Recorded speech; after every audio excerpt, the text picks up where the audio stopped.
Welcome, all sports fans, everyone across the nation. This is another episode of Uneducated Sports Talk. I'm your host, Carlos Clayton, and we are going to break down the brand new 12 team college football playoff that is headed towards us as the new year starts in less than 2 weeks from now, you guys. So, welcome to the channel. I'm going to tell you who I believe my early predictions. Way too early predictions, but we all got to do it, right? That's how it is. I can almost guarantee you 1000% this will not be true, but there's a lot that I'm going to break down. But first, before I make my predictions of who's going to the college football playoffs, let me give you how this is happening and how do you have to punch your ticket in to get into the playoffs. See, if you've been trying to follow people, it's very confusing, right? Unless you're a diehard like myself. But if you're casual, it's kind of hard to explain how every team, the 12 teams in it, can punch their way into the playoffs, right? So I'm going to kind of say it in dummy terms. I'm not calling you a dummy, not at all. I'm just saying, I'm trying to give it to you really, really, really basic. So here it is. At the top of the screen, you have your SEC champion, ACC champion, Big 12 champion, and the Big 10 champion. Now, I'm not even going to talk about the G5 champs. We'll break that down in just a moment. But here we go. So, in order to, for sure, punch your ticket in as a major team, a major conference, excuse me, you have to win the conference championship game. SEC championship game, ACC, Big 12, Big 10. Whoever wins that, they will automatically have a top four pick. And if you're a top four team, you get a bye. You get a bye for the first round.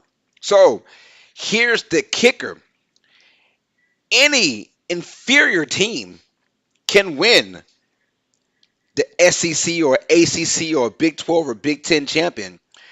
I'm gonna break it down like this. Just a couple of years ago, it was undefeated Michigan taking on the 8-4 Iowa Hawkeyes. Imagine that. I don't even think Iowa was probably ranked, but not high. They're probably like high, probably like 20s or something like that, if they were ranked at all. But if Iowa would have won that matchup in today's playoffs, an 8-4 team that has no business being in the playoffs can punch their ticket in and have a top four ranking, which means a bye week. So that is why now the championship games for every conference is huge. The major conferences, right? The Power Five conferences, or Power Four now. Excuse me. There is no more Pac-12, right? So there is no Pac-12. You're wondering, okay, what does they say the five championship games, right? Well, you have your SEC champion, ACC champion, Big 12 champion, and Big 10 champion. But there's one more seed because the five seeds get an automatic bid, right? That's your major four conferences. And then your G5, which is basically your group of five, which is the conferences after the Big Four.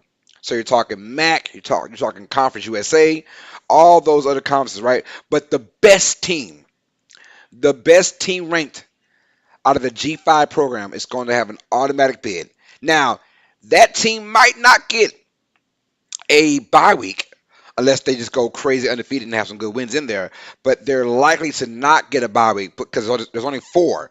Only four slots have a bye week.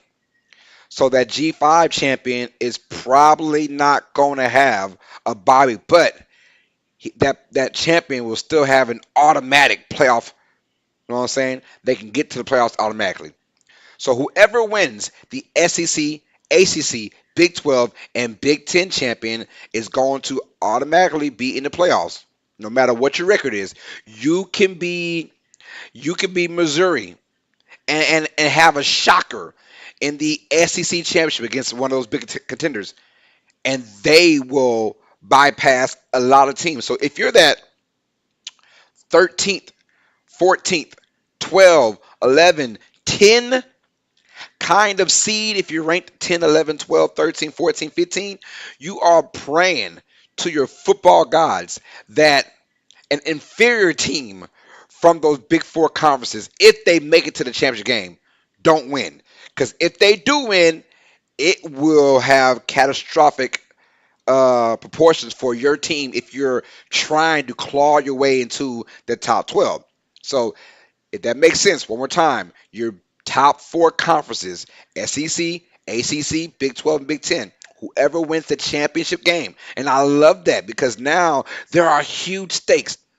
Back in the day, it was Michigan versus Iowa, right? Or, you know, um, I can't tell you right now, Florida State versus an inferior ACC team, right? You didn't watch that game all the way because you're like, well, even if an undefeated Michigan team loses, they're still going to go to the playoff, which is the top four. Well, now they might still go, but their seeding is different now, right? If they do lose. If Michigan had lost 2 years ago or last year or whatever, they were still going to the playoffs regardless. Well, now the team that wins has a lot more to fight for because if we win this game, if I'm an inferior team, I have juice to try and win this game because now we have a chance. And on top of that, we got a bye week too. So that's the breakdown of the bye week. All you have to do is be in the Power Four conference and win the championship game, and you will have an automatic playoff bid and an automatic bye, unless the G5 champion is just that damn good. If the G5 champion is an undefeated, let's say Marshall, right, or SMU, let's go Memphis, right? If that G5 champion is undefeated 13 and 0 and they have been mollywopping competition, it is up to the committee to say, well, they deserve the top four, right? And then whoever's the number five out of the Big Four conference, they'll go into number five seed. That's where things get a little shaky. Or there is no automatic number five seed. Just because you are the 15, now you'll be a part of the rankings.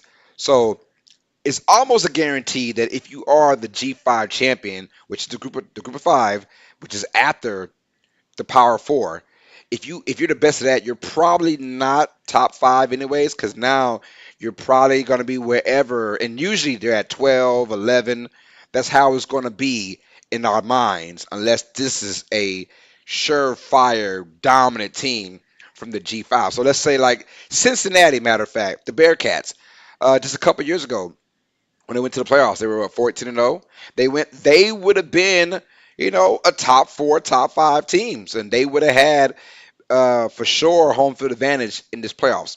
So once again, to make the top four, to have a bye week, to have an automatic bid, the SEC champion, ACC champion, Big 12 champion, Big 10 champion, and the group of five best team, which won their conference, but the best of them, they will also get an automatic bid. So that's your five that are automatically in there. Now, the other seven is going to be at large bids. Think of college basketball, right? If you win your conference tournament, you get an automatic bid. And you could be a sorry team, and you can knock somebody out that may be more deserving, but they didn't win their, conference championship. Well, this is similarities. So you got your top five teams. Now you got your other seven that have to be at-large picks. This is where the committee really comes into effect now. The committee's going to say, well, this team is five. We think this team is six, seven, all the way to 12. And that is where you'll get your seven at-large bids. Now, Notre Dame is in a weird spot because if you read the fine line, it clearly says that you have to win your conference championship to get an automatic bid and also a top four spot, most likely. Notre Dame is not in the conference. They are independent. And here's why it can help them and hurt them. It can hurt them because they'll never, ever see a bye week in the first round. Never. Never. Right?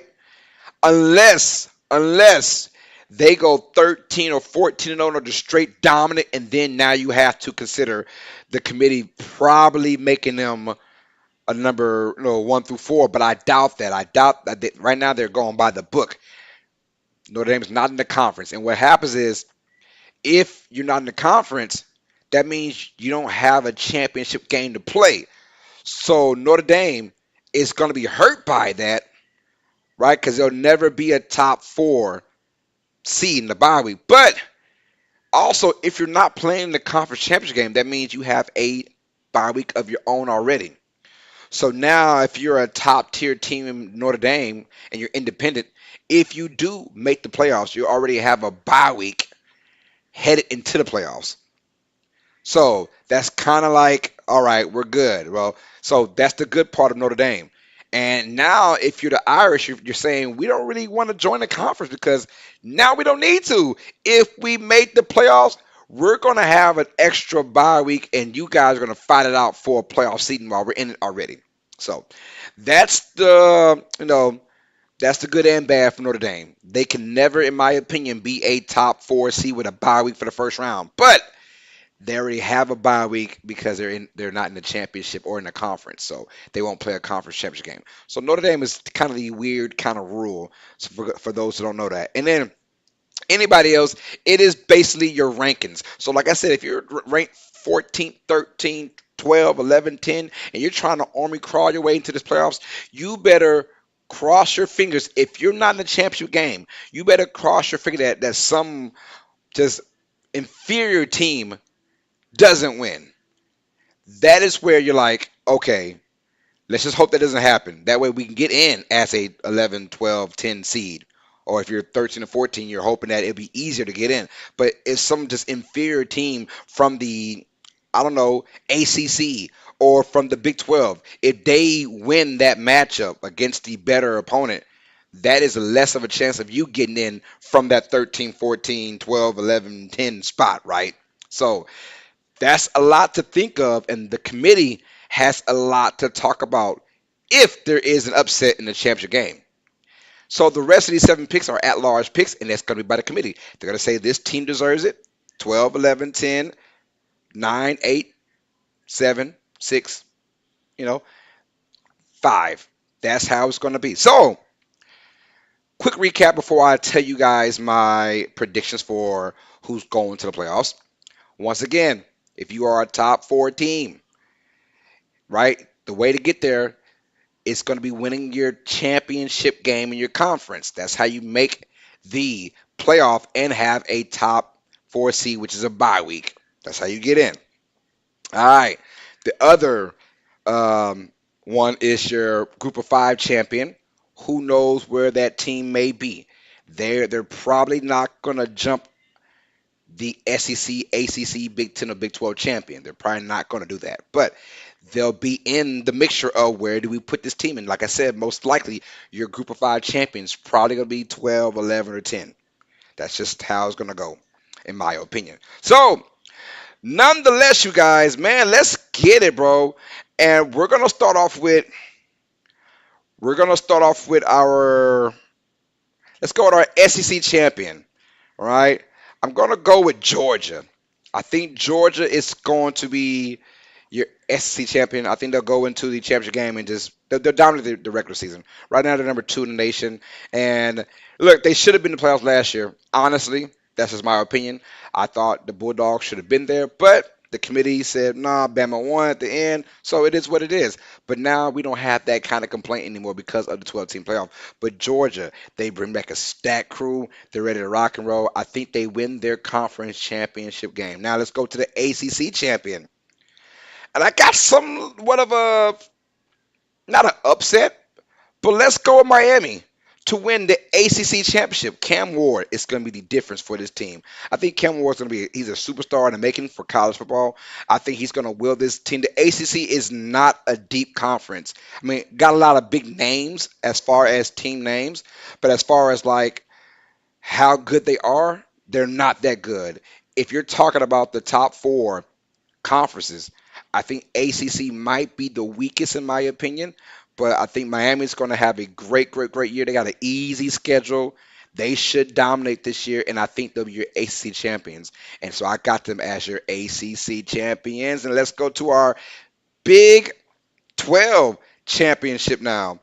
The Big 12 winner, Kansas State Wildcats. That's right, you guys. The Big 12 is a deep conference. I'm not going to lie. And it's a lot of interesting teams in this conference. Now, we had some names like Texas and Oklahoma leave and go to the SEC, but Big 12 still has a lot of quality teams. I think Kansas State is going to have a huge season this year. They're going to dominate the Big 12, and I think they're going to win the championship game. And I got them as your Big 12 champions. As far as the Big 10 goes, let's get it, y'all. I'm going with Oregon, their first year in the Big Ten. I think this Oregon team is dynamic from top to bottom. Their skill players are just better than your skill players. Look, they're gonna have a tough program, a tough schedule, but Oregon's built for this. And now with the president of Oregon saying, "Look, we got NIL deals for days, baby. We paying whatever for top-notch players. Come on through." People say, "Oh yeah, I want to go over there. I want to go over there to Oregon right now. Let's go, man." So I know they're geeked up over there, man. And I got Oregon as your Big Ten champions in a very crazy Big Ten. Just like the SEC, crazy as hell. Big Ten, same way. But that's why we play the games and we're going to love it. I know I am. And now, the big thing is who's going to be your Group of Five champion? First of all, this team they have to win their conference game. You have to win your conference championship and be the best team, right? Win that championship and just be the best team out of the rankings of your Group of Five champion. So you have to be the best, which basically is going to be your rankings. So I'm going to go off a whim right here. I don't know who's going to go to. Good night, man. I don't know who's going to go to, but I'm going to go with Appalachian State. It could go to anybody, right? There's Tulane out there that's living their best lives right now. You never know who's going to be that team that comes out. Is it Liberty? We don't know. But right now, I'm just going to go with Appalachian State. They have a nice schedule to where even if they lose an early game to a really, really good team, I think they'll be fine if they can ride the table out and win their conference championship. So I got Appalachian State as your Group of Five champion. Now let's get to our at-large bids, right? And this is in no shape of where I had them ranked at all. I promise you guys that. I'm going to get to that in about 10 more minutes after I break down the 7 at-large teams. So I'm just going to say the names, but this is not the order I have them in. I promise you guys that. Let's go. First team on the list, Alabama Crimson Tide, right? I think the first year for this playoff style, know that college football is very, very, very heavy on SEC and very heavy on Big Ten. So I do believe you're going to get more than half or at least half of the playoffs with SEC and Big Ten teams. Well, Bama isn't going anywhere. If they basically make it when it's only 2 spots or 4 spots, even without Nick Saban, a 12-team playoff, Bama's going to be in there somehow, some way. That's just facts. That's just facts. So next team, Ohio State. Same thing. Ohio State, 12-team playoff. They're going to be in there. They're just that damn good. And honestly, Ohio State is a top-tier program. Top-tier program. So they're definitely going to make the playoffs. I got a feeling.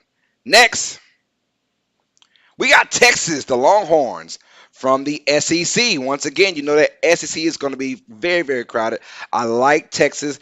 Quinn Ewers and company, they're coming back off of their playoff run from last year.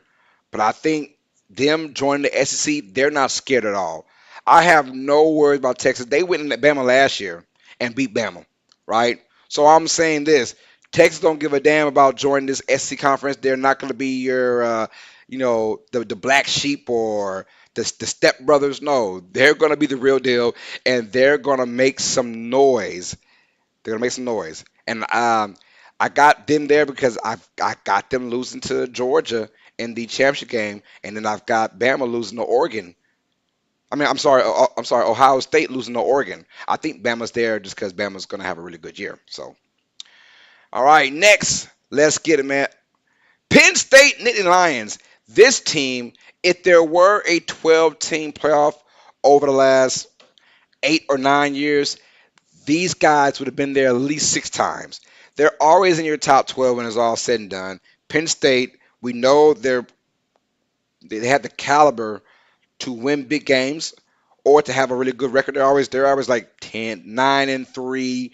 They're 10-2, 8-4, somewhere. They're always in that range.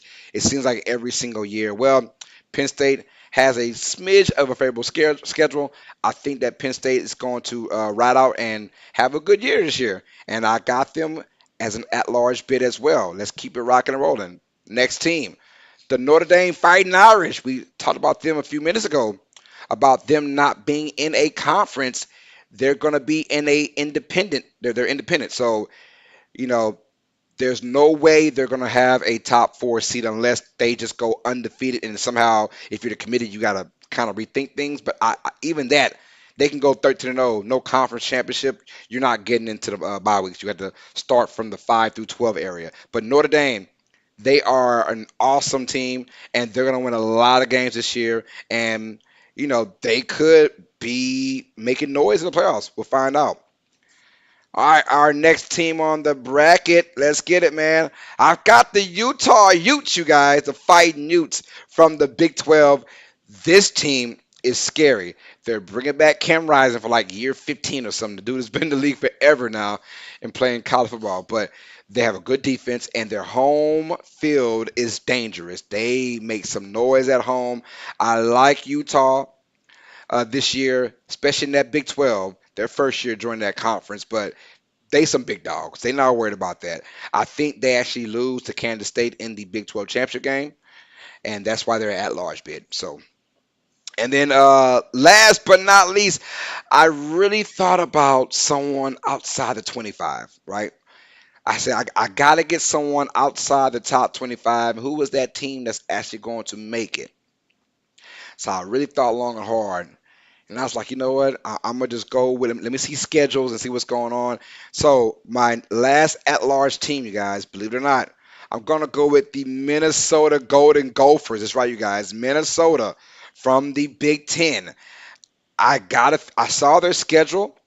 If they can somehow, you know, win every game, their toughest game is on the road against Michigan, but they have a top-heavy home schedule against okay teams, okayish teams, and then when they face a lot of Big Ten games, they're at home as well. They're on the road against Michigan and on the road against Wisconsin. If they can, you know, win out, especially that first game against North Carolina, it's gonna be the test. But they're at home and they love home cooking. I think Minnesota's gonna have a really good year. I got them squeaking in, man, to the playoffs. I really do. I'm not even gonna lie to y'all. I think they're gonna have a great, great, great, great year, in my opinion. In my opinion. So, once again, Georgia, Miami, Kansas State, Big Ten champion, Oregon, right? Then you have your G5 champion, Appalachian State, our at-large bids. We have Alabama, Ohio State, Texas, Penn State, Notre Dame, Utah, and Minnesota. Now, ladies and gentlemen, I want to go ahead and basically predict their rankings or predict their seeding. So here we go. I'm going to predict their seed if you guys are ready for that. Let me get this out of the way. Boom. All right. So we have our college football playoff bracket. So I'm going to go ahead and give you number one, two, three, and four. That's the bye weeks. And then I'll give you the seeding, which is 5 and 12, 6 and 11, 7 and 10, 8 and 9. Now, if you are 5, 6, 7, and 8, that's your seeding. If you are that, you have a home game at your own backyard, right? 5, 6, 7, and 8. You have a home game at your backyard, your stadium, your crowd. So that's the first round. There'll be 4 bye weeks, and then your 5, 6, 7, 8 seed are going to be the host. They're going to host a playoff game at their own backyard. So we actually have football playoffs College football style. We have playoffs in the college football for the first time, like a real playoff atmosphere. Can you imagine your favorite school hosting a playoff game? We've never seen that in college football at all. So now, welcome to the new era. Let's go. I think the number one overall seed this year is going to go to Oregon. We'll get that top spot. They will have a bye week. The number two team in the nation, Georgia, they will also have a bye week. Number three team in the nation is going to be Kansas State. Boom. Kansas State. Now, my thing is, Kansas State might not be the third best team in the league, but they did win their conference championship game. And that puts them as an automatic top four team, no matter what. Same thing as we go with number four, Miami. Those are your four teams, in my opinion, is going to have bye weeks to start the college football playoffs. Oregon at one, Georgia at two, Kansas State at three, Miami at four. Now, mind you, Kansas State, Miami, I think they won't be an actual top four team rankings wise, but they did win their conference championship game. I respect that, right? So let's keep it going. Now, we got our 5 versus 12. Mind you, Oregon, Georgia, Kansas State, Miami, in my opinion, are going to have bye weeks. So they're not going to play anybody. They're going to wait winners of particular matchups. So let's go. 5 versus 12. Who do I got? Well, we've got Texas versus Minnesota. That's right, you guys. I've got Minnesota squeaking in as the number 12 seed. I got Texas as the number 5 seed. Like I said, Texas is about to have a great year. And if you're the number 5 seed, it's probably because you're the best team to lose your conference championship. That's what it's going to take to be number 5 seed. You're probably the best team to lose a conference championship game. And I got them hosting against the Minnesota Golden Gophers. Let's go number 6 versus number 11. That's going to be Ohio State Buckeyes taking on Appalachian State Mountaineers. That's going to be a good one, in my opinion, as Ohio State will also be hosting that matchup. And I think the rankings, they'll probably have Appalachian State better than Minnesota, right? So you're that G5 champion. If you're that G5 champion, and or let's say you're any champion, right? And you are already outside the top 12. If you're that G5 champion, you're probably going to be at number 12 or at number 11, depending on what it is, right? Um, so let's see. We've got Texas versus Minnesota, Ohio State versus Appalachian State. Now, Ohio State will be hosting against Appalachian State. Let's go number 7 versus number 10. We've got Utah versus Penn State. I mean, I want to see it. Utah's going to host against Penn State. Come on, man. Talk about crazy. That's going to be something good to watch. I cannot wait if that was to happen. Utah to host Penn State. Let's get it, man. That would be an awesome matchup. But nothing gets more crazy than number 8 Notre Dame hosting number 9 Alabama. Could you guys imagine a playoff game in Notre Dame as they take on Alabama? Oh my goodness, y'all. I can I'm getting goosebumps just thinking about it. Honestly, I am. This is my college football playoff bracket. Now I'm not gonna go further and pick the winners. I'm not doing that. I let you guys run your imaginations, man. But hit that like button, hit that subscribe button if you guys are brand new to the channel. Thank y'all for showing love and support, man. We guys appreciate it, man, for more content like this. So this is our college football playoff bracket, ladies and gentlemen. Like I said, we got Oregon number 1, Georgia number 2, Kansas State number 3, Miami number 4. They'll have your bye weeks, in my opinion. And then we have number 5, Texas versus number 12, Minnesota. Number 6, Ohio State versus number 11, Appalachian State will be your group of 5 champion. Number 7, Utah versus number 10, Penn State. And number 8, Notre Dame versus number 9, Alabama. If you got any questions, man, hey, feel free to comment down below and I'll answer any question for you guys. Appreciate you guys. What are your thoughts on this year's college football playoff? And who do you think is going to make it? And if you got a surprise team, let me know in the comments. I want to know who is your surprise team as well to make this year's 12-team college football playoff, y'all. All right. This is another episode of Uneducated Sports Talk. Hit that like button, hit that subscribe button, and click on the notification bell, and you'll be notified every time me and my co-host PJ and TJ, we all go live all the time. You'll be notified when we go live. So thank y'all for showing love, man. All sports fans. You guys know what time it is. Stay smart. Stay educated. Peace. Love you, mama. Love you guys as well, man. Have a blessed rest of your night, man. And leave a comment down below.